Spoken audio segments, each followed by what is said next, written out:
A mercenary who does not die is third-rate. That is the going wisdom, and our boy has heard it his whole life. The whole reason a good sellsword costs a fortune is that he is expected to happily throw himself onto a blade for whoever is paying. Jake, captain of the Fang Mercenary Corps, has swallowed that speech from every noble who ever hired him. Nobles are predictable. They dangle land, they hint at a title, and the second the fighting is done, they rewrite the deal and act like you misheard. Jake has heard every flavor of that lie, but the one the commander-in-chief just handed him tops the entire list. So he asks, real polite, if maybe he misheard. He did not. The commander looks him dead in the eye and confirms it. He just told Jake to die. Jake laughs it off, because surely a man like this is not seriously asking a worthless mercenary to go die a noble knight's honorable death in battle. The commander clarifies, it is one last mission. The Crawford side is finished. Traitors have turned their blades on the very family they were sworn to protect, and tomorrow, those rebels come with everything they have. Jake's job is to plant Fang in front of that assault and hold just long enough for the Crawford lord to slip away,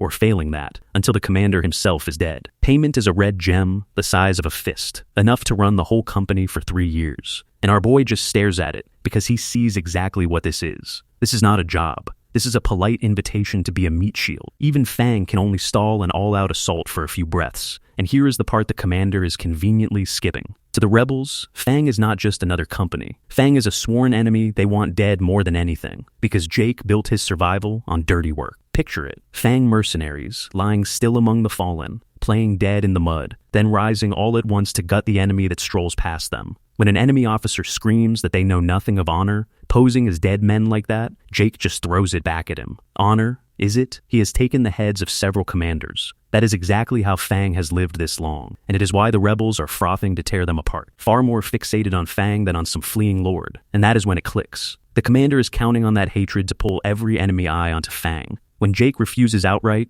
the commander stops asking nicely. If Jake will not obey, then killing him and seizing command of the Corps is the only path left. Cute. So Jake figures fine. He will just take the commander's head himself, hand it to the rebels, and buy his own way out. The commander does not even blink. He says the rebels will be satisfied with the heads of 2 commanders and spare his men in return. 2. Our boy catches it a beat late. This lunatic intends to lay his own head on the pile too, to save his subordinates. But here is the one thing this merciless, dishonorable sellsword actually holds sacred. He refuses. Every person in Fang is someone he dragged up from the bottom. He promised them that a nobody who starts with nothing can still reach something, and they believed him and followed him this far, so he does not get to trade their lives to save his own. That is what it means to be their leader. The commander goes quiet, then laughs softly, and calls it the mark of a true leader. What a pity, he says. If only Jake had been born his lord instead of a Crawford problem. Do not forgive me, Jake, and he runs him through. Jake saw it coming. What he never measured was the sheer size of the gap between them, this cursed thing the nobles call talent. He is at peace with it, at least. He already told his people to run if he was not back by a certain hour, so they are long gone. Safe, he was always going to die like this. Only one thing gnaws at him as the dark rolls in. What could he have been, if just once someone had handed him the same chance the rest of them were born holding? And then, a voice, far away and muffled. Master, please, wake up. His eyes open to a bright, soft ceiling that no battlefield ever had. Someone is sobbing over him. Someone who, a second ago in Jake's head, was beating a man half to death and is now bawling like a child. Then a hand cracks clean across his face. Did he just get slapped? Out of nowhere? By what absolute lunatic? And through the tears, the crying stranger begs him to pull himself together. Young Master Lucian. Young Master. Personal attendant. House, not one of those words has ever had a thing to do with Jake's life, but the body they belong to sure does, and something about it is deeply wrong. His hands are the first to tell. No blisters, no scars, no rope burn. Clean, soft, delicate, the hands of a young master who has never gripped anything heavier than a fork. And he is certain, dead certain, that he died back there. That neck has no business still being attached. When he puts it all together, the conclusion is insane but simple. He has woken up inside a total stranger's body, a stranger with, he cannot help noticing, an absurdly handsome face and the unmistakable gloss of a filthy rich noble. So our boy does what a mercenary does. He stops panicking and starts pulling intel off the nearest source, the crying attendant. He asks, casual as anything, what year it is. The kid, whose name is Hans, just assumes the medicine has him foggy, and answers. It is the year 846 of the imperial calendar, and that number lands like a hammer. 15 years before the day Jake died. He has not only switched bodies, he has landed 15 years in the past. He cannot exactly announce that he has no clue who he is, so he gets the information the mercenary way. He goes cold and noble and informs Hans that a servant laying hands on his unconscious master might just be a killing offense. And unless the house rules changed, Hans had better answer one simple question. Who am I? Hans nearly folds himself in half apologizing and blurts it right out. He is Lucien Valdec, third son of the esteemed House Valdec, and our boy nearly chokes because he knows that name. House Valdec, a pillar of the empire, seated right beside the emperor, powerful enough to stare the imperial family itself in the eye. He knows it because 15 years ago, he spent several years working there as a guard. At the very bottom, his whole life, his low birth ground him under its heel and served him every humiliation it could dream up, and now the universe drops him back into that exact house, wearing the skin of its third son. It is so ridiculous he almost laughs. Then he decides, fine. He always wondered how high he could have climbed with the chances everyone else was born holding. Keep those eyes open and watch. So he goes exploring, and even for a man who has seen every kind of place, the Valdec estate is obscene. What he cannot ignore is the way the servants keep staring, whispering that the young master has finally come out, asking how long it has even been. Hans fills in the blank. Lucien shut himself in his room and saw no one but Hans for 1 year and 2 months. That is a red flag the size of the manor, because the master of this house is Archduke Sigmund, a giant who has guarded the empire for decades on pure conviction, and there is no world where a man like that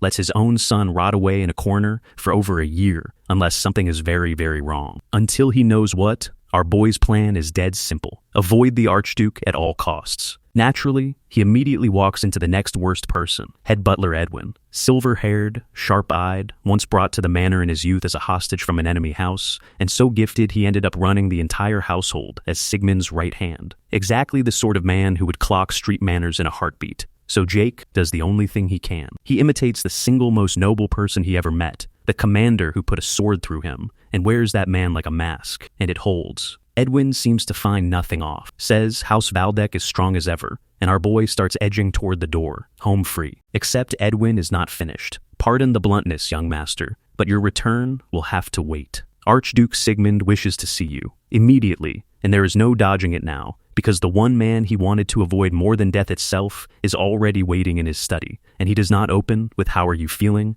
or "How did you recover?" He looks his son in the eye and asks how Lucien is still alive. The question hangs there. How are you still alive? And before our boy can even work out what it means, Sigmund answers it for him. He says he was willing to overlook a great deal. The neglected duties, the sulking, a son using his dead mother as an excuse to waste away. But this, he says, crossed a line. Lucien took his own life lightly. He tried to harm himself. And in that moment, it all lands for Jake, quietly, without a single joke. This is why he woke up with no memory of Lucien at all. There was nothing left to inherit. The original Lucien, third son of the Archduke, was the frail boy Jake never once crossed paths with in all his years serving this house. His mother died young, of illness, and with her gone his place in the family turned cold and fragile, and in the end, it became more than a child could carry. So he tried to take his own life, reaching for the one thing he wanted, his father to finally look at him. But after more than a year shut away in the dark, his body was far too weak to come back from it. He simply died. And into that empty space, Jake woke up,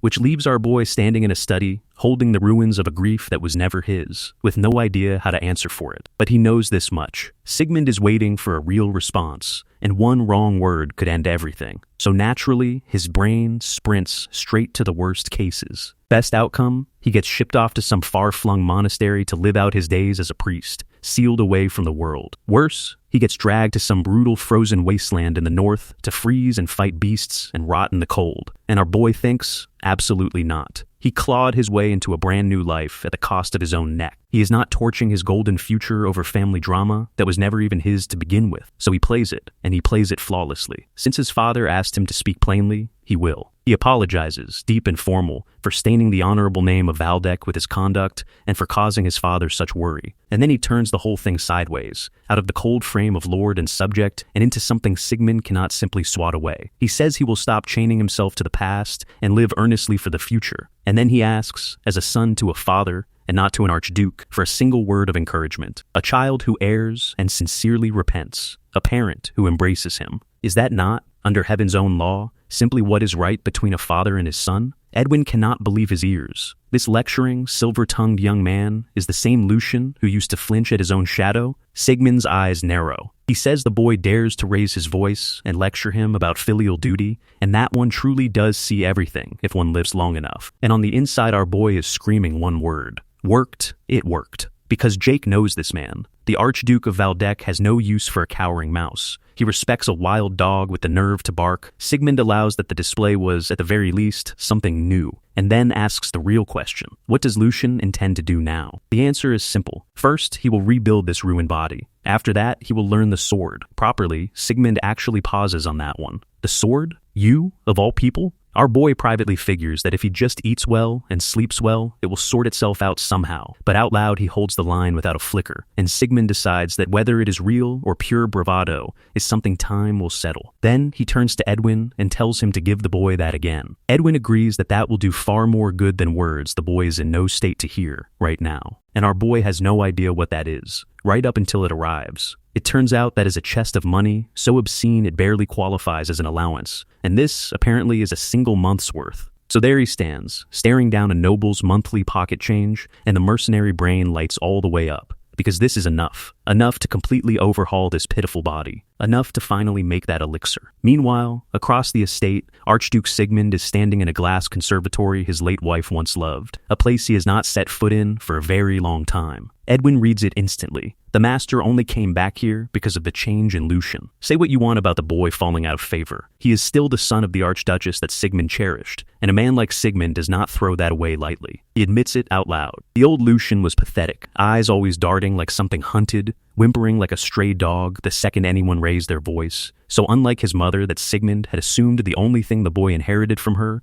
was the face. But today, for the first time, watching that son meet his gaze head-on and speak his mind without a single tremor, Sigmund wonders if he judged too fast. Edwin agrees the young master carried himself with real dignity. Sigmund is not sold yet. Pretty words do not fix what is waiting ahead for that child. Then Edwin drops the problem. The allowance got reinstated, sure, but someone is skimming it, and the trail points straight at the second young master, Jordi Valdec. On top of that, Jordi threw out Lucian's old head maid and slotted in one of his own people, barely bothering to hide that he wants Lucian boxed in. Sigmund clicks his tongue. Jordi is capable, but he is petty, and his grudge against Lucian's mother's side has always run too deep. Edwin offers to quietly handle it, and Sigmund says no, do not touch it. If Lucian had kept his own house in order, none of this could have reached him in the first place. So let him pay for a wasted year, and let us all see how he digs himself out. Valdec blood may be the key, he says, but the boy has to push the door open with his own 2 hands. 3 days later, the servants are whispering again that the young master has locked himself away,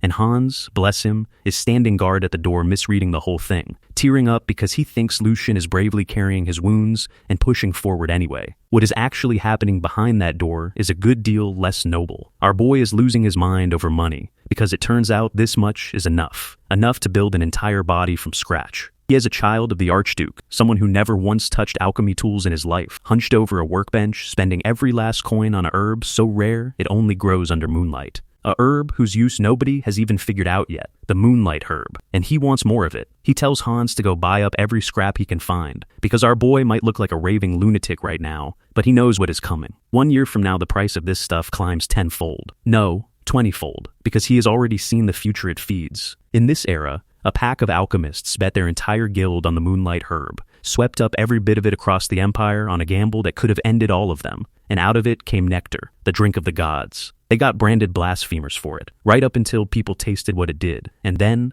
everyone conveniently forgot the insults. Because for over 1,000 years, the world ran on one iron law. A warrior's ceiling is fixed at birth, talent is handed out by fate, your constitution never changes, and no amount of clawing lets you break the cap. Nectar shattered that law overnight. Drink it, and someone born with nothing could turn into a real swordsman. Our boy's version is a cheap knockoff, mind you, no better than mass-produced swill next to the real thing, but for dragging a wrecked body back onto its feet, nothing beats it right now. And he knows the true cost, because in the timeline he came from, chaos eventually swept the empire, and the Alchemists' Guild was the very first thing torched, the nectar recipe judged far too dangerous to exist and wiped from the world. All he has is a version he pieced back together from scraps of clues. Most of the people who tested it beside him never survived it. He drinks it anyway, thanks for the meal. And then the real part begins. He pushes the mana through, braced for the agony that always comes when a body takes in mana for the very first time. That guaranteed wall of resistance and pain. It never arrives. Instead, the mana just surges through him freely, like water, finding the place it always belonged. And that stops our boy cold, because even newborn infants carry impurities that clog the flow. Nobody is this clean, which can only mean one thing. This body, this supposedly useless third son, might just be one of those rare monsters the world calls a genius. He does not get long to sit with that thought, because after 3 straight days of silence, Hans finally cracks and comes bursting in. Terrified, he had been told in no uncertain terms not to enter, he called out and got nothing back, and he started picturing the worst. And the moment he actually looks at Lucian, something in him stalls. He cannot put words to it, but this does not feel like his young master. Our boy clocks the reaction and respects it a little, because Hans has watched over Lucian more closely than anyone alive. So of course, he is the one who senses the person underneath has changed. On the outside, not much has shifted yet. That takes food and time. But on the inside, the transformation is screaming along, and our boy is now certain it is not just the medicine doing it. Lucian's raw constitution is the real miracle. This kid's potential sits in the same bracket as the people who bent history. And if things keep going the way they are, this body could outclass Jake in his prime inside a single year. So he decides to reward the loyalty in his own deranged way. He tells Hans that all of this came about thanks to him, that reward and punishment have to be handed out clearly, and then instructs him, with total sincerity, to sell everything he owns down to his underwear and buy as much as he possibly can. They will soar to the heavens together. Hans just stares at him. Our boy is trying to hand the kid a once-in-a-lifetime fortune off future knowledge, and it lands like the ravings of a madman. Back in his day, he notes, there were simply no nobles like this. 1 week later, they are cutting through a nameless forest, and our boy will not shut up about how good life is. Meals that show up hot and on time. A room that cleans itself while he lifts not one finger. Somebody else laying out the bedding. This is a man whose old daily routine included skipping meals as standard, so noble comfort has him genuinely giddy, and it has let him pour everything into recovery. But one thing keeps nagging at the back of his skull. At this exact point in time, there was supposed to be a Valdec guard named Jake. Him, and according to the guard captain, nobody matching that description sits anywhere in the applications, and his old post is filled by a total stranger. He decides that is probably for the best. Bumping into another version of himself would only be distracting, and frankly, he is not ready to look his old self in the eye. The mystery stays open. Then Hans plants his feet, because he has realized where they are headed, and he is scared. Lucian swore he never wanted to set foot in the training grounds again. Our boy, who has no idea, just asks, "I did?" And Hans spells it out. After the second young master tore into him during training here, Lucian said he would never come back. The flashback fills in the ugly part. Under the banner of sword instruction, the second young master used raw violence to beat fear into young Lucian, specifically to make certain he never returned to this place. Our boy hears all of it, then tells Hans there is no need to worry, that it is all in the past, and to just trust him and follow. So in they go, and the second his eyes land on the facility, the mercenary in him lights up. This is nothing like what he expected. Racks of spare weapons you can actually swing without praying they hold together. A wide open space built for going all out. To think a setup like this just belongs to somebody. And for a breath, the joke drops out of his voice, because he thinks about the younger ones he lost, and wonders whether a place like this might have kept them breathing a little longer. Then a voice cuts in. A red-haired man with a curled mustache has spotted him, and he is delighted. He has already snapped out an order to report this to them, promising to lay out a lovely welcome before they arrive. Then he saunters over, all fake warmth, and reintroduces himself. Hendrik, he says he still remembers the day, 1 year ago, when the second young master gave Lucian his instruction, and how the young master fled without a backward glance, just like a lamb bolting from a wolf. He personally helped fix Lucian's posture that day, he adds, and what an enjoyable time it was. Do you remember? Our boy looks at this smiling son of a bitch, and he smiles right back. How entertaining. Here is the picture the world paints of a knight. The living embodiment of honor and loyalty, born of noble blood, drilled in martial skill and etiquette from childhood, granted the title by the lord he serves. And here is how our boy translates it. They are hunting dogs on expensive leashes, which is exactly why a dog should stay loyal to the master who feeds it and bow its head to noble blood. So for this particular mutt to stand here running his mouth, well, old Jake would have started with a far harsher method of correcting Hendrik's attitude. But he reins it in, because knights are the core of a house's power, valuable assets, and doling out punishment outside official channels only breeds bad blood between a lord and his people. Not yet. the timing is wrong. So he plays it cool and announces that it is ridiculous to keep dodging the training grounds over ancient history and that from now on he intends to come often to learn the sword. Hendrik loses it laughing. The sword? You? He says Lucian is far too old to even start, that anyone past 15 is a lost cause, that the mana path slams shut at 16, and after that sword forms are just empty calisthenics with no enlightenment behind them. He really warms to the cruelty, offering that Lucian could become the Empire's greatest master of nothing, or maybe just take up gardening, since everyone has a role that suits them. And our boy, who knows for a fact that the whole mana path closes at 16 line is a flat lie that would fall apart under 10 minutes of honest research, does not correct him, because the correction is not the goal. Instead, he sets the trap. He acts puzzled, says that does not line up with what he remembers, and then, oh so innocently, asks whether Master Geordie happens to believe the same thing. Hendrik, proud, says of course, it is nothing but common sense, and the instant the name Geordie leaves his mouth he has bolted his own door shut. Now our boy springs it. He turns to Hans, mournful, and declares that House Valdek is doomed. He piles it on, wailing that this is knowledge so basic even a stray dog knows it, that his own brother being this empty-headed brings a tear to his eye. That just think of all the talent robbed of a future by this garbage misinformation. Hendrik sputters, asking what on earth he is talking about. And that is when Lucian pivots the blade. If what you say is true, he says, then this is a disgrace to the family name, a genuine crisis. Surely a knight of House Valdek would never stoop to deceiving his own lord's son? Cornered, Hendrik does the only thing left, and swears up and down that no Valdek knight would ever pull such a pathetic trick. Perfect, because now the story writes itself. Lucian gravely agrees that if that is the case, then this cannot possibly be overlooked. A knight, and his own brother, a pillar of the Grand Duchy spreading lies that choke off the recruitment of new talent, that rot the strength of the Valdek Knight Order, that put the whole domain and its people at risk. He makes a personal insult sound forgivable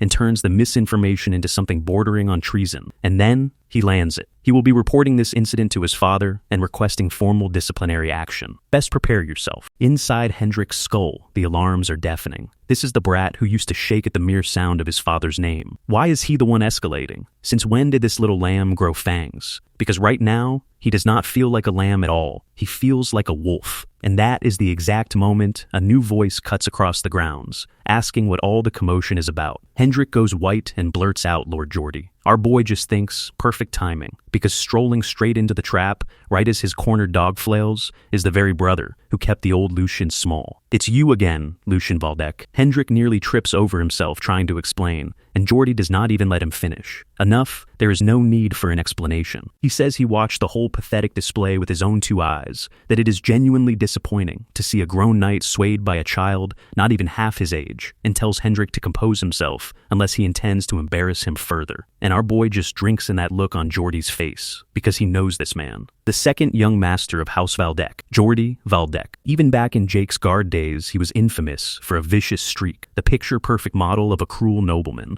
His faction always ran weaker than the eldest sons, so he recruited hard from the outside, and most of the people he pulled in met bad ends. Geordie turns to Lucian, ice cold, and trusts he has been well. Then he gets to work saving Hendrik. He reframes the whole thing as a misunderstanding, says using his name to stir up chaos was a real mistake Hendrik cannot dodge, but that he has no intention of reprimanding the man, not after all the blood Hendrik has shed for House Valdek. And then the jab. Unlike you, Lucian, a boy who could not even endure his own sword training and fled. What right do you have to condemn a knight? First, learn to respect them. And here is where our boy turns the whole thing inside out. Instead of defending himself, he bows to the gathered crowd and apologizes on Geordie's behalf for the commotion, calls it the mistake of an immature child, asks everyone for their leniency, and promises to keep a close eye on his foolish brother from now on. Just like that, the man Geordie actually cursed out flips the script, so it sounds like Geordie is the one who insulted the knights and stirred them up, and somehow Lucian walks away looking gracious. Geordie clocks it instantly. Oh, so this is how you want to play it.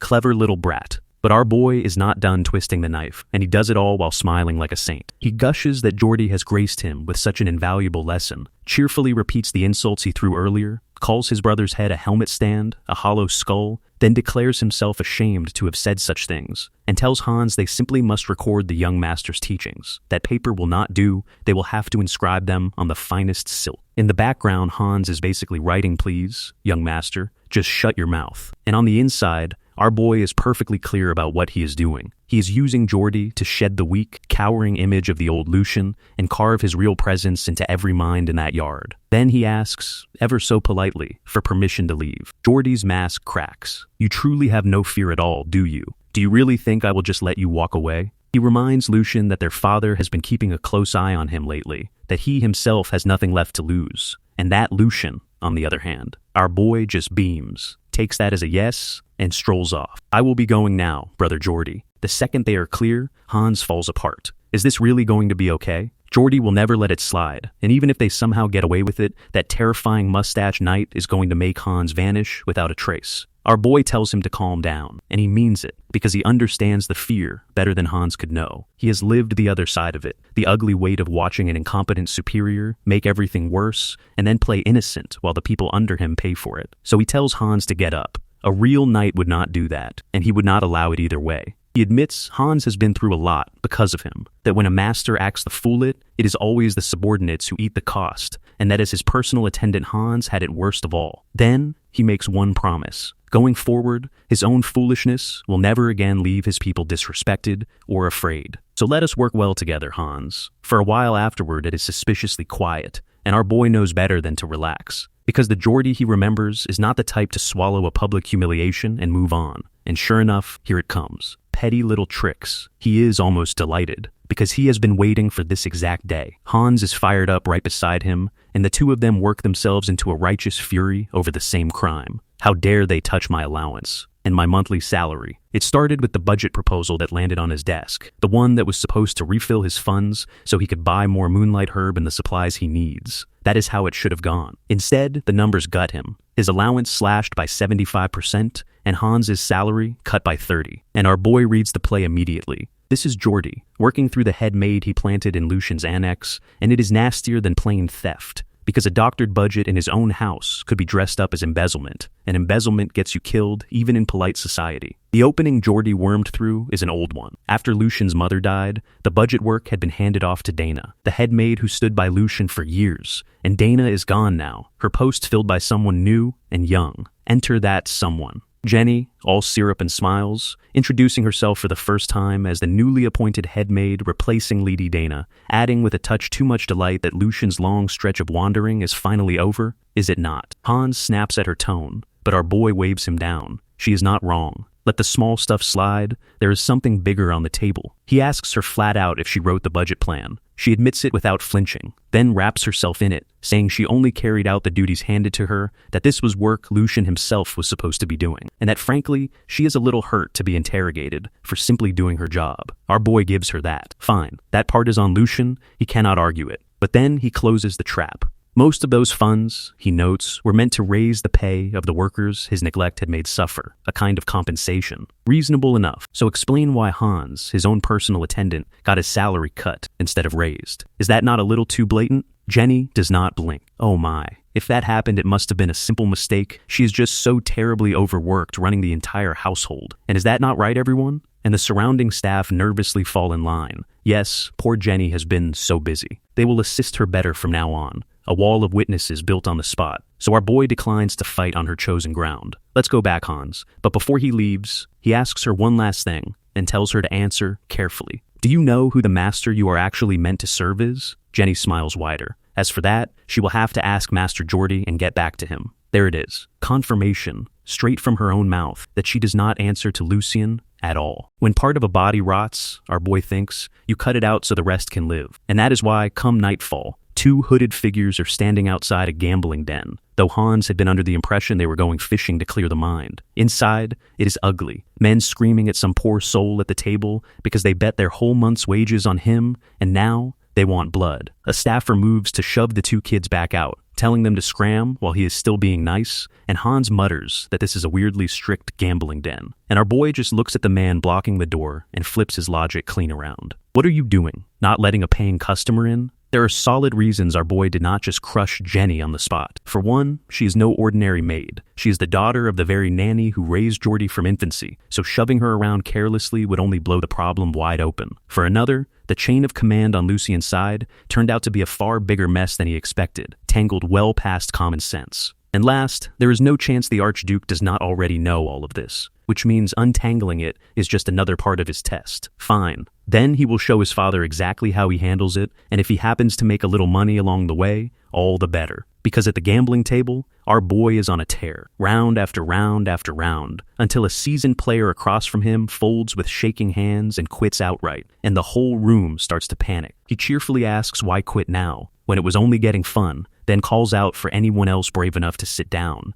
needling that he came all this way on the rumors, and surely this is not all there is. And that is the entire point of it, because bleeding the house this badly is exactly how you flush out the man in charge. Right on cue, there he is. The manager glides over, oozing apology for failing to recognize someone so important. He introduces himself as Hugo, and then, smooth as anything, announces the establishment is closing for the day due to unavoidable circumstances, promising the other customers a warm welcome next time. Translation: he has just sealed Lucian in the room alone, all under the banner of making the young lord comfortable. He even offers to be Lucian's opponent personally. And Hans, quietly losing it, tugs at him and begs to go home. They have won more than enough, because he has a very bad feeling about this man. And Hans spent enough time around the palace to know a truly dangerous face when he sees one. Our boy notes that Hans has not been a personal attendant just for decoration, because Hans is dead right. This is Black Shark Hugo, a name that in the timeline our boy came from is destined to shake the entire underworld. He claws his way up out of the back alleys on nothing but muscle and cunning,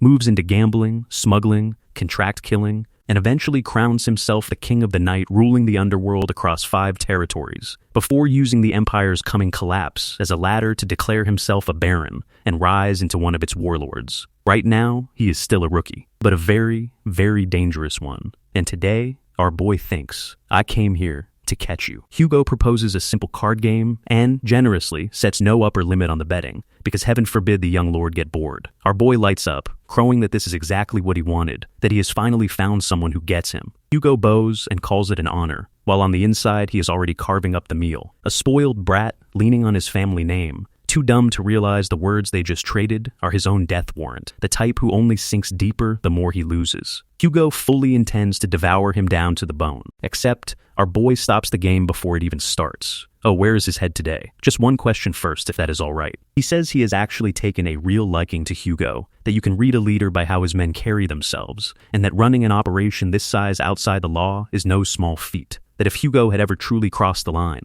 House Valdek would have heard about it and wiped him out long ago. Hugo, careful now, says he knows his place and never stirs up trouble with his superiors. And then our boy leans in and drops the real question, light as small talk. So, when exactly are you planning to start large-scale production of that thing you have going down in Bestra? The illegal hallucinogen, of course. And just like that, the smile freezes solid on Black Shark Hugo's face. Hans has no idea what is happening, sputtering to ask what on earth his master is even talking about, and our boy does not so much as glance at him. You heard me perfectly well. Why ask twice? Then he lays it out for Hugo, calm as a man discussing the weather. You were put up to this by House Logren, were you not? Tasked with flooding House Valdek's own territory with illegal drugs to rot it from the inside. To think a marquis would stoop to handing down orders that filthy. Some lines a person simply does not cross. Isn't that right, Hugo? Hugo, still fighting to hold his mask together, deflects with a compliment, saying the truly impressive one here is Lucian. Our boy just keeps tightening it. The sheer nerve, running an operation like this on Valdek's soil. The second anything goes wrong and Hugo is caught,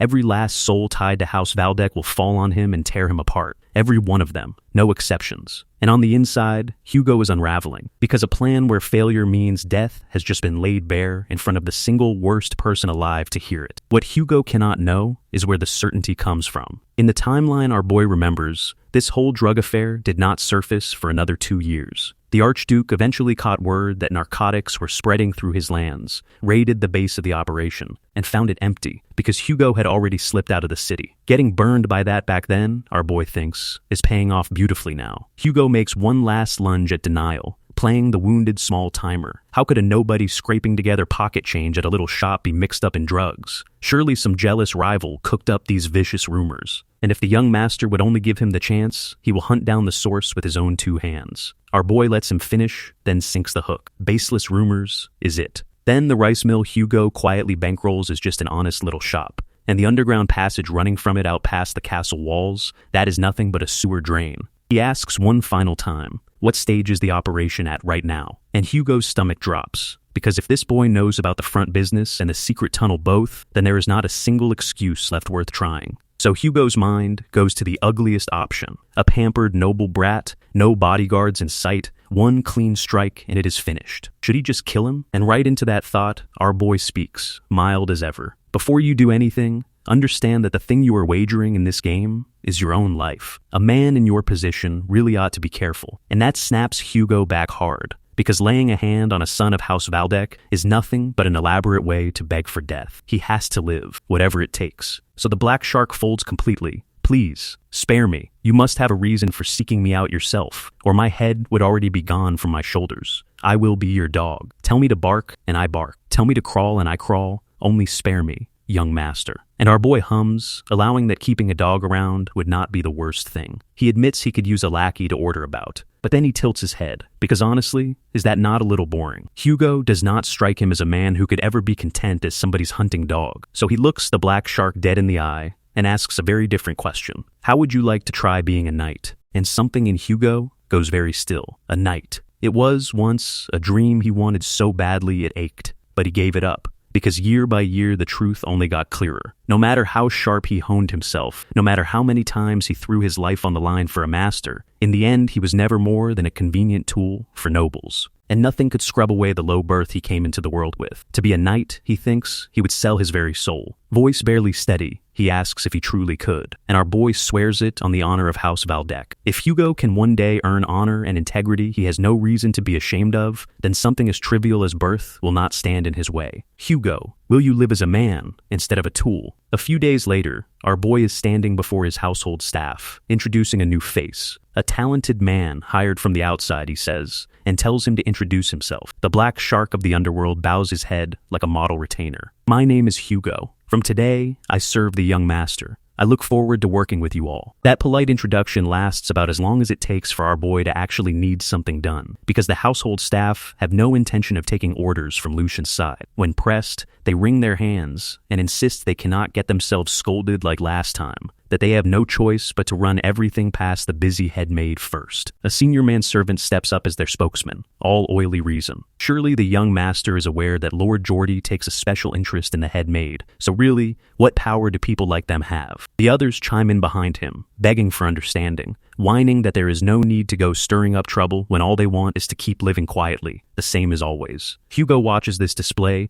and is frankly disgusted on his master's behalf. Those sharp words of yours, he tells Lucian, are wasted on the likes of them. Then he announces that he has already worked out exactly what needs doing. Our boy raises a brow. Oh, already. And then he lets the leash out a little. Do not hold back. Give them a real show. Hugo bows. As you command. The senior manservant, reading none of the room, decides to lecture the new hire. He tells Hugo he is clearly overstepping without grasping the situation, that he had best pick the right side while he still can. Does he have any idea how cruel Lord Geordie can be? The tide, he says, turned in Geordie's favor a long, long time ago. And Hugo just looks at him and offers the one credential that matters here. Because, he says, educating deranged bastards happens to be his specialty. What follows is brief and extremely one-sided. When the dust settles, the whole household understands the new arrangement perfectly, and the head maid herself is being marched in front of the young master, while the rest of the staff kneel where they stand. Jenny, dragged in and seething, spits that she will make him pay for what he did to Da, and the name chokes off in her throat before she can finish it. Our boy is the very picture of innocence. He only asked them to bring her, he says mildly, but it seems everyone got just a touch too enthusiastic. Jenny refuses to fold. What is the meaning of this? Does he really think he can get away with it? If he expected her to cower, he is badly mistaken, because Lord Geordie will never, ever let this stand. And our boy offers her one thin thread. If she stops now, he will make certain today ends right here. Quietly, she grabs for it like a lifeline. She should not have, because he tilts his head and pulls the thread clean away. Hey now, whoever said anything about ending this? Say whatever you like, head maid. It changes nothing at all, because today, you die right here. Execution. Since ancient times, it has been a loud, theatrical thing, and also a ruthlessly efficient way to send a message. It comes wrapped in justification. It has a clear, unmistakable target, and above all, it gets the point carved in where nobody can miss it, which means our boy does not need to tear out and replace his entire inner circle to fix this rotten household. One example, done properly, is enough. and through today he thinks he can send word to the Archduke himself that the weak and wretched third son everyone remembers is simply gone. Jenny, staring down the whip, tries every card she has left. He had better think this through. He says he will kill her, but if he leaves so much as a scratch, does he truly believe Master Geordie will sit quietly by? Above all, her own mother was Geordie's nanny, which as good as makes her Geordie's sibling, and our boy tells her, almost gently, that she is deeply mistaken about how any of this actually works. He already has more than enough grounds to end her. Insulting a noble, negligence, incitement, embezzlement, the list runs on. And she has plainly forgotten her place, thinking a shared nanny makes her untouchable. So what, exactly, can this Geordie she keeps screaming for really do about it? At the very most, he storms over and gets a few hits in, and he will not manage even that much if their father decides to step in. Privately, our boy suspects the likelier outcome is that he gets thanked for tidying up an unruly little problem. He tells her plainly that he gave her a chance, that she walked herself into this, and when she finally crumbles, stammering that she was wrong and begging to be spared, he tells her to simply think of it as bad luck. And then the punishment lands in earnest. While it does, Jenny's mind races. She had planted her own people all through the annex where Lucian stays, precisely so that if it ever came to this, the servants would rush in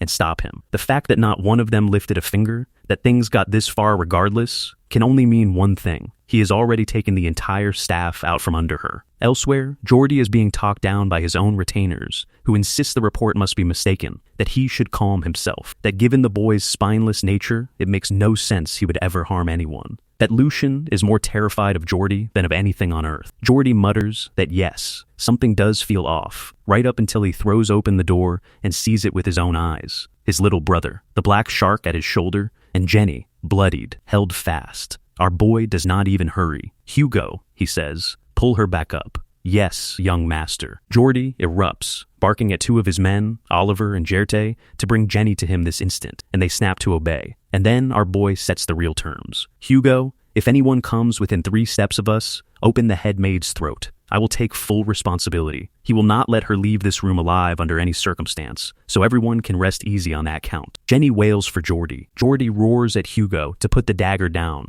swearing that if he does not obey this instant he will take not just Hugo's head, but his whole family's, and string them all along the castle walls. And the black shark, who bent the knee to a boy only days ago, does not so much as blink. I am afraid I cannot. My master is Master Lucian. He has no reason, he says, to heed the orders of a man who is not his master, and no matter what comes of it later, his one duty is to follow his master's command. Geordie rounds on Lucian, demanding to know what Jenny could possibly have done to earn cruelty like this. And our boy answers as though reading off a ledger. She insulted her superior, defied orders, tampered with the household budget. He is merely handing down a punishment that fits the crimes. Then he lets the edge of it show, just slightly. Tell me, brother, shouldn't you learn to separate public matters from private ones? To understand why Geordie is suddenly this cornered, you have to know the bigger game. Inside House Valdec, the first young master, Tristan Valdec, and the second young master, Geordie, are locked in a succession war, and until the decisive day comes, nothing matters more to Geordie than shoring up his own footing, which is a problem, because he has just been publicly humiliated by Lucian,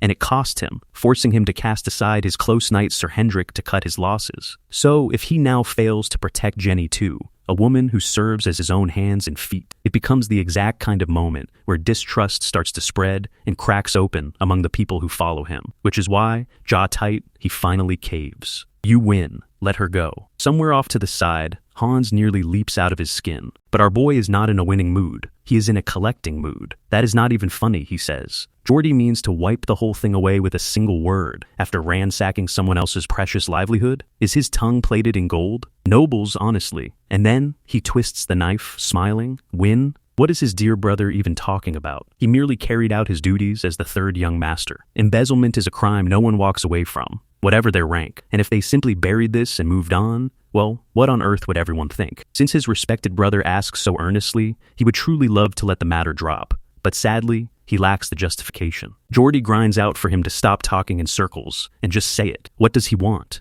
And our boy lays out the principle like a patient tutor. Since ancient times, those who put their hands on another man's property have paid it back several times over. So, brother, what price did you have in mind? And just like that, the incident is settled. Word travels up to the top. Sigmund asks his head butler if the report is really true, and Edwin confirms he checked it himself. Jordy paid Lucian 10 times the amount involved as compensation, and Lucian brought in an outsider called Hugo, who tore the planted spies out of his annex so fast that the annex is now the most heavily guarded corner of the whole estate. Sigmund summons the boy, and the moment Lucian walks in, something makes the Archduke pause. That gaze. It does not feel like his son's from before. He notes dryly that Lucian has been causing quite a stir. Our boy shrugs it off. Nothing grand. He simply disciplined servants who could not tell who their own master was. Sigmund presses. As a result, you disgraced your brother, and he will not forget it soon. Can you handle what comes? And our boy does not blink. There is nothing to handle. He was only setting hierarchy and order straight, and if he flinched from playing duties like that out of fear of blowback, what right would he have to the name Valdek? He made the choice that would not shame it.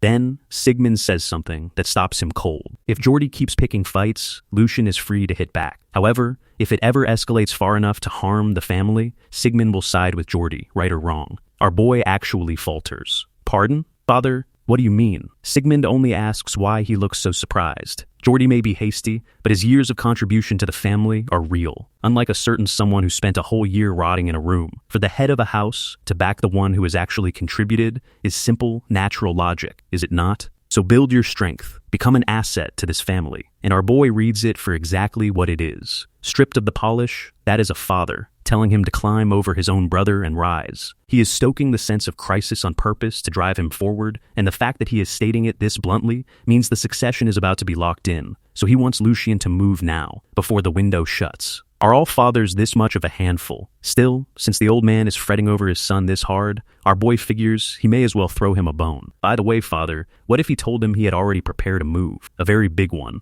At that. The move, it turns out, is a report, and Sigmund reads it with narrowing eyes. Is this truly accurate? If Lucian is padding it to win favor, he had better say so now. Our boy does not waver. There is nothing in it but the truth, and better still. By playing along with House Logren's orders, he has already secured the insider who has been moving their drugs. It can be verified this instant. And at the name behind it all, the Archduke's composure cracks into fury. Bernhardt, that shameless whelp of a marquise, daring to defile the lands of Valdek. The pressure rolling off the man is suffocating, and our boy feels it in his bones. This, he thinks, is truly the sword that guards the Empire, and at this rate, the Archduke's aura alone might finish him before any enemy gets the chance. Carefully, he asks leave to say one more thing, because reporting the truth, he explains, is not nearly enough. Take it straight to His Majesty, and House Logran will simply cut off their own tail and slip free, since every thread of their involvement ran through subordinate merchant guilds, with nothing on the surface tying them to it directly. And even if Valdek forces the matter, His Majesty is wary of the great factions tearing at each other, so he will step in and smother it. Which means that after an atrocity like this, Logran walks away, having lost nothing but a stream of income. So should they not, our boy asks, at least take an arm for it? Sigmund's eyes flick over him, privately wondering when this boy's red on the political board got so sharp, and demands the plan. Our boy has one, already in motion. A man came over to his side not long ago, an insider with no title who nonetheless earned Logran's deep trust and climbed to the rank of executive. Sigmund connects it instantly. So the outsider his head butler mentioned, this Hugo, is the insider. You mean to turn a traitor into a counter trap? Exactly. From Logren's side, the last thing they would ever expect is the very executive who handled the drugs turning on them, so everything is arranged to keep them believing their scheme sails along smoothly. Before long, a key figure of Logran will have no choice but to step into the open personally. Sigmund allows it is not a plan to dismiss lightly. But there is a gaping flaw. Lucian is staking the whole thing on one variable. Human nature cannot be argued with, and with a man you cannot trust, you will not manage a single step together. And here our boy corrects him. He is not trusting the man. He is betting on the man's desire. Desire, Sigmund repeats. Yes, Hugo said he wanted to become a knight, to spread his name across the empire and carve it into history. A wish that badly forgets its place, Sigmund muses, and yet, for a man,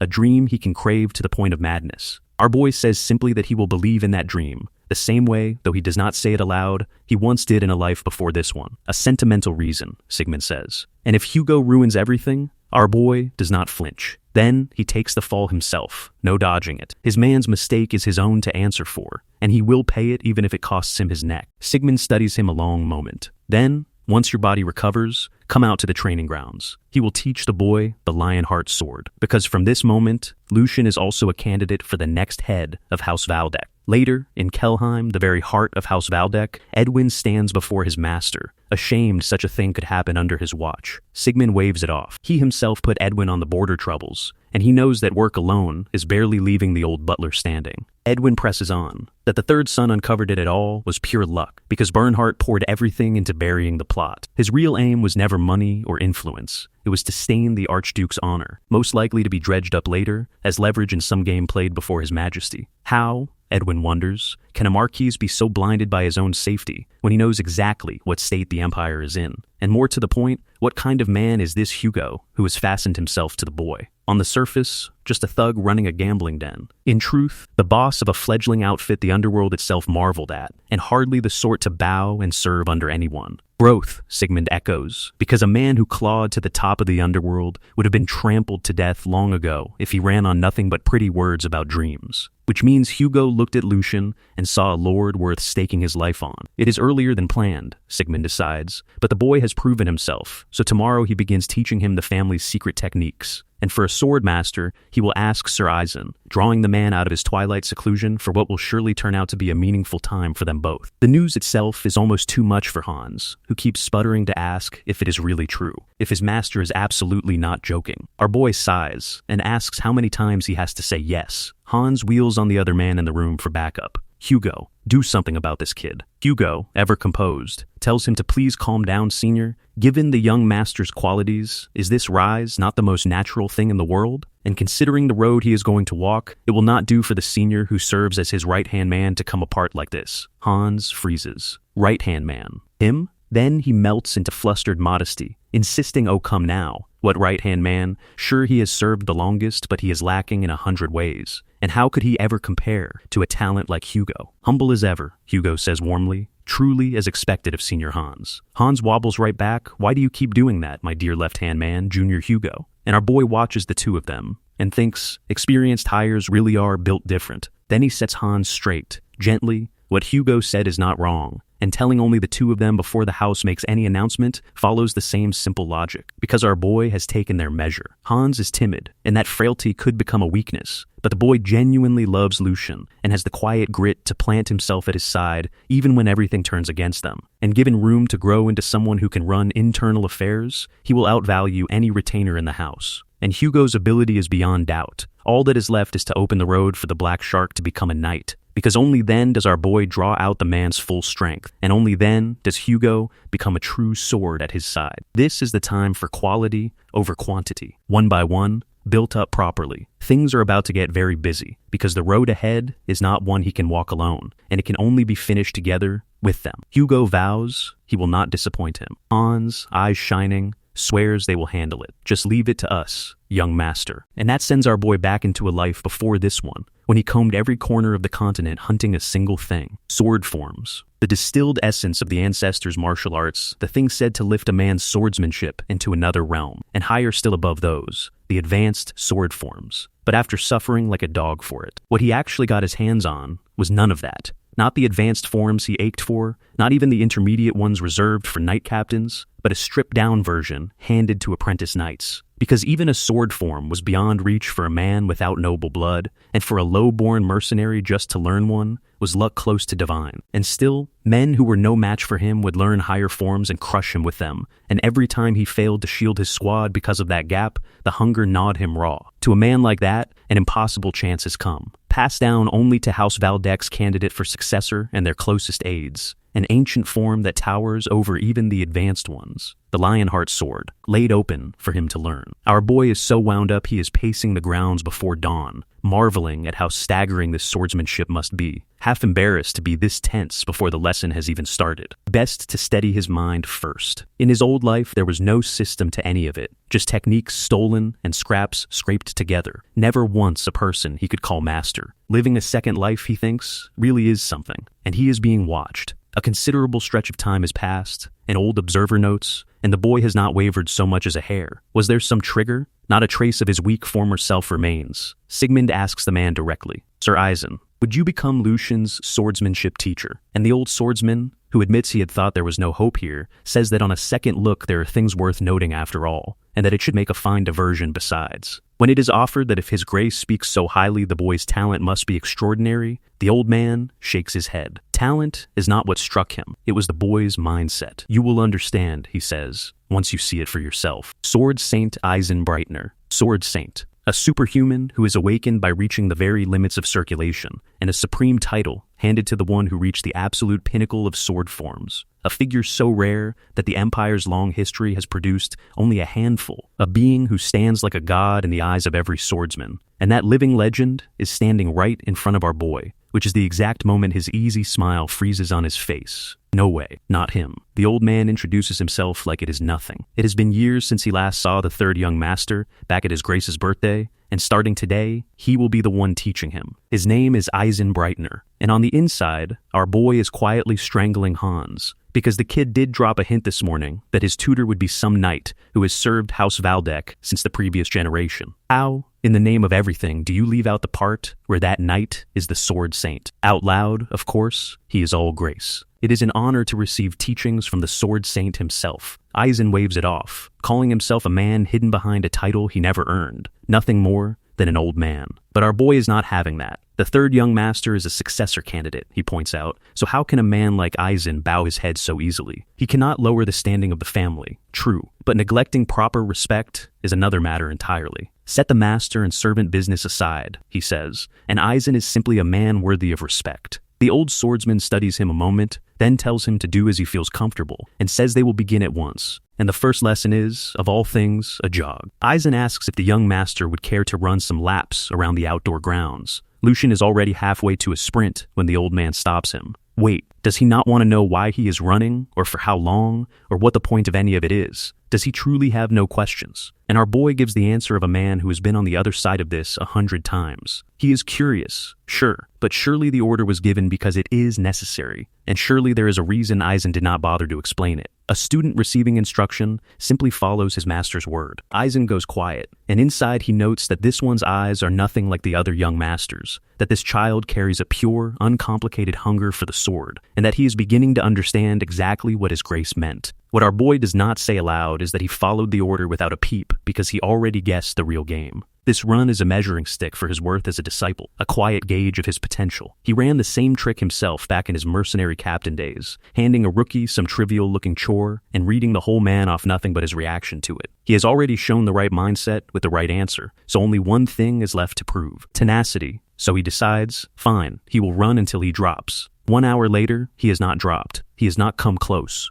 What is this? This cannot be right. He has been running flat out for ages, and he is not the least bit tired. And worse, the longer he goes, the lighter his body seems to get. All he did to rebuild himself was drink mass-produced nectar, and his idea of exercise was the occasional walk. So how on earth is this happening? And off to the side, Eisen is having his own quiet crisis. The run was only ever meant to size up the boy's general condition, and he had frankly expected very little of his physique. This, though, defies plain sense. Not one drop of sweat. Breathing as still and calm as a windless lake. Even a knight who has drilled his mana for decades could not hold that so easily. The old man's eyes narrow. Could it be? Stop, he says. Let us end the run here. Lucian blinks, asking if something is wrong, while Eisen thinks, quietly stunned, that the boy is even drawing on mana without realizing it. Then the old man asks his real question. This morning, that thing the young master did to settle his mind and body, that was not meditation, was it? That was circulation, and our boy confirms it easily. Yes, he performed circulation, because there is nothing better for clearing the head. Eisen's suspicion lands as truth. He asks leave to examine the boy's condition, warning him to hold still even if it feels strange. And a thread of blue mana begins to flow between the old man's hand and Lucian's wrist. And what Eisen finds shakes him to the core. He had his suspicions. But this child has already reached the very end of circulation,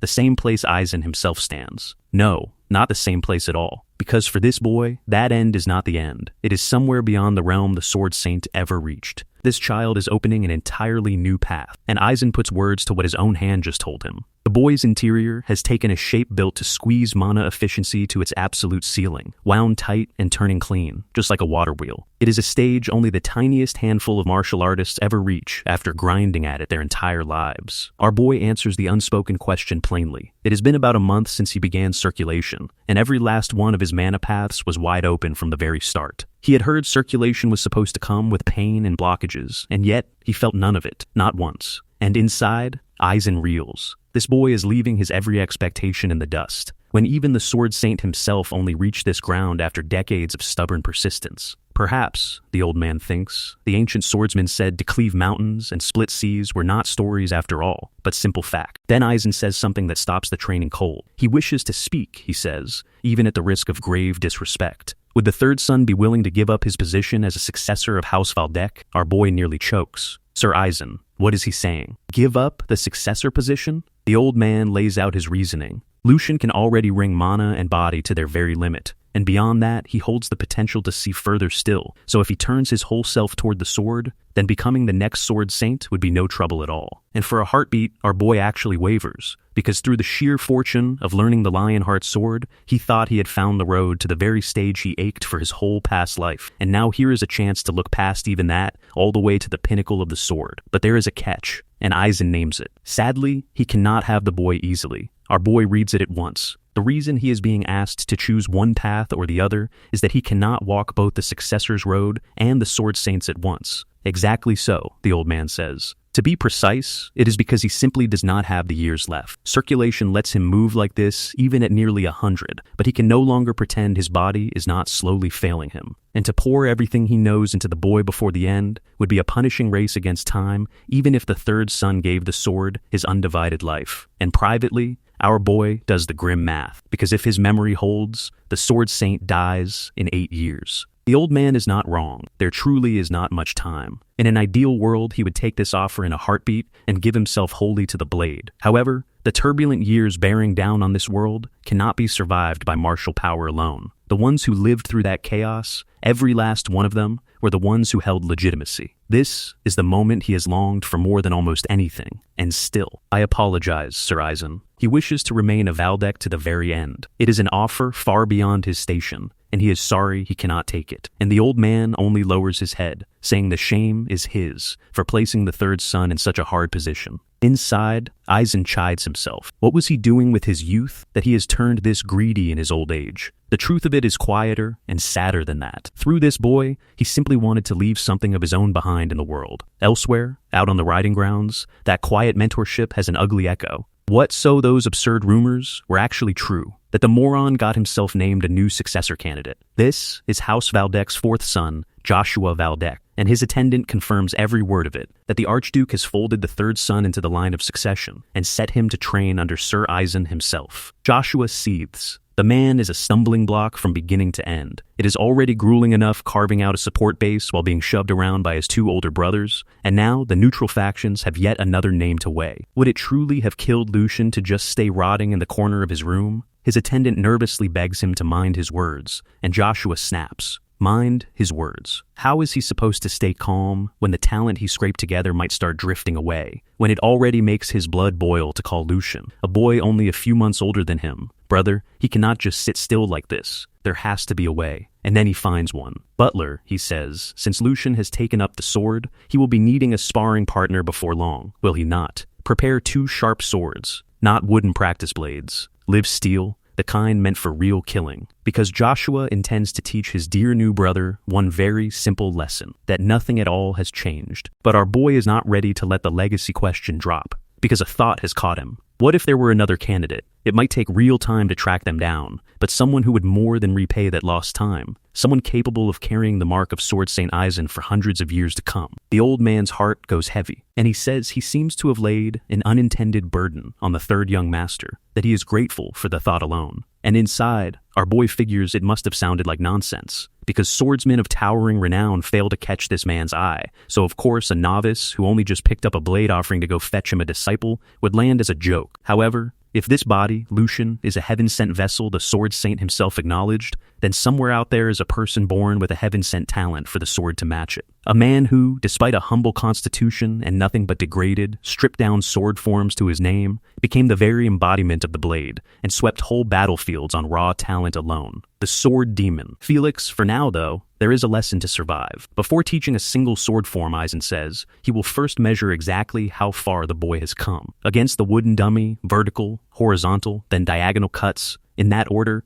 and since a man who has performed circulation can move mana, he wants the final blow delivered with mana infused into the steel. And our boy takes his stance, noting privately that this is the first time he has held a sword in Lucian's body at all. Vertical cut, horizontal cut, diagonal cut. Then the mana-fed strike lands and tears clean into the dummy. Aizen is silent for a long moment. He says he had held some expectations for the young master's skill, and once again the boy has surprised him. In a word, it is absolutely terrible. Lucian just stares. Ha, ha, ha, Sir Aizen. What does he mean by that? Exactly what he said. He does not know the why of it, but the boy is riddled with bad habits when he wields a blade, ignoring the basics entirely, swinging out of nothing but raw desperation to survive, like the sword of a mercenary. And that lands closer to the bone than the old man could possibly know, because it is precisely Jake's battlefield sword bleeding straight through into Lucian's hands. Then, Aizen turns to the finishing blow. How long does the boy think did it take him to pour mana into that sword? Lucian reckons it out. Since he was infusing it fresh, probably a little over 1 or 2 seconds. And Aizen seizes on that word, that little,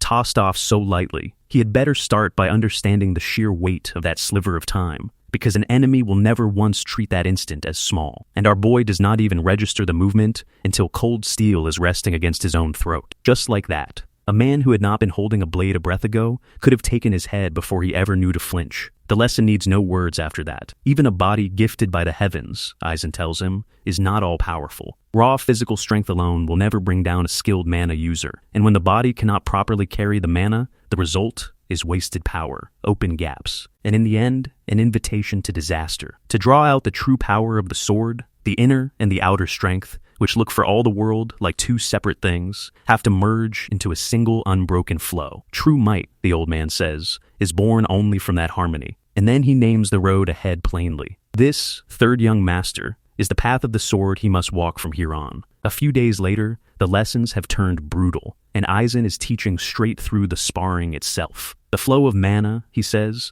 must never once be interrupted. Just as drilling the body earns precise movement, mana control has to reach that very same precision. And while a swordsman reinforces his whole body with it, he must still leave enough power held back to circulate on its own, deployed in the right place at exactly the right moment. When all of those pieces mesh into a single balance, only then does a man begin to understand the true power of the sword. Now, Aizen tells him, take everything just learned and defend himself, except this time with a harder wrinkle. Read the enemy's speed and movement, and answer with precisely the right amount of force. No more, no less. And our boy, weathering the assault, works the principle out in his own words. The heart of the old man's teaching is a kind of naturalness, like water finding its path, and through it a swordsman closes the gap, bleeds off the least possible power, and squeezes out the most possible force. Do not get overwhelmed. Look straight at it. He holds. Eventually Aizen calls a stop for the day, telling him to burn the sensation he found today deep into himself, because that feeling alone is enough to make him a first-rate swordsman. Our boy just wheezes out a laugh and thanks him for the lesson, because he can barely stay upright. Off to the side, the estate workers watch him with open worry, wondering aloud just what kind of training this is and whether the young master will even survive it. And privately, our boy marvels at the sheer absurdity of it, that this savage method exists for one single purpose, to scour away the bad habits baked into him across a whole past life. Well, what can he do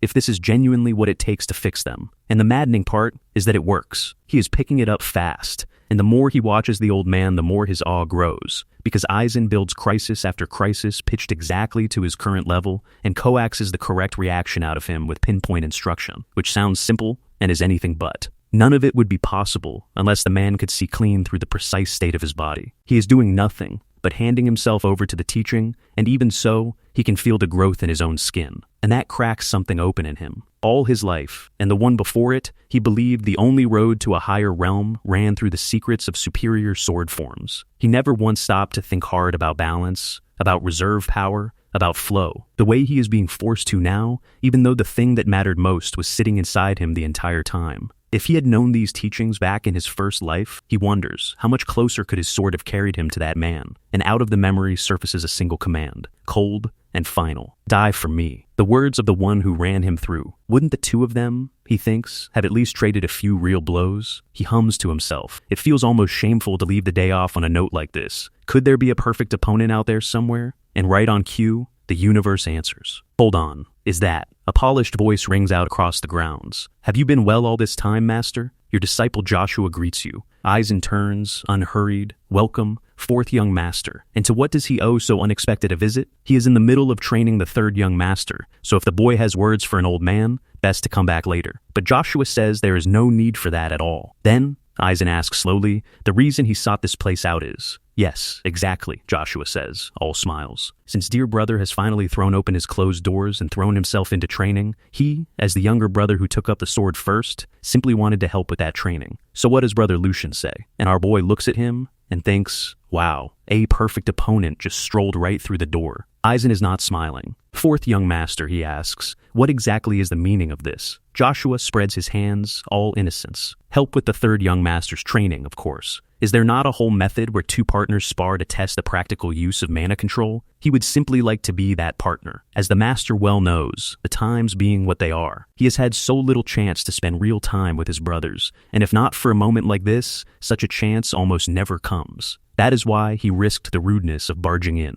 Please, master. And our boy, watching the performance, has to hand it to him. The spawn of this house really does have a gift for talking his way into anything. Help with training. Brotherly bonding. The gall of it. It was not enough to just barge in blindly, no. He brings live steel to a brother who has not had so much as a week of proper lessons. It is so nakedly transparent, it almost loops back around to innocent. The aim could not be clearer. Crush Lucian and shore up his own footing. And because it is all dressed up as helping an older brother, nothing about it can be called foul. And with the sword saint himself watching, the result of the spar will carry real weight. And then, an old memory murmurs up. Won't you give up? Because this is Sir Aizen quietly urging him to step out of the succession race, and if our boy simply lets this moment sit, it is the old man who ends up in the hard spot. So he makes the call. Sir Aizen, he says, please accept his younger brother's proposal. Aizen blinks. Third young master? Is the youngest's heart not so terribly commendable? Our boy goes on. Of course, behavior this rude,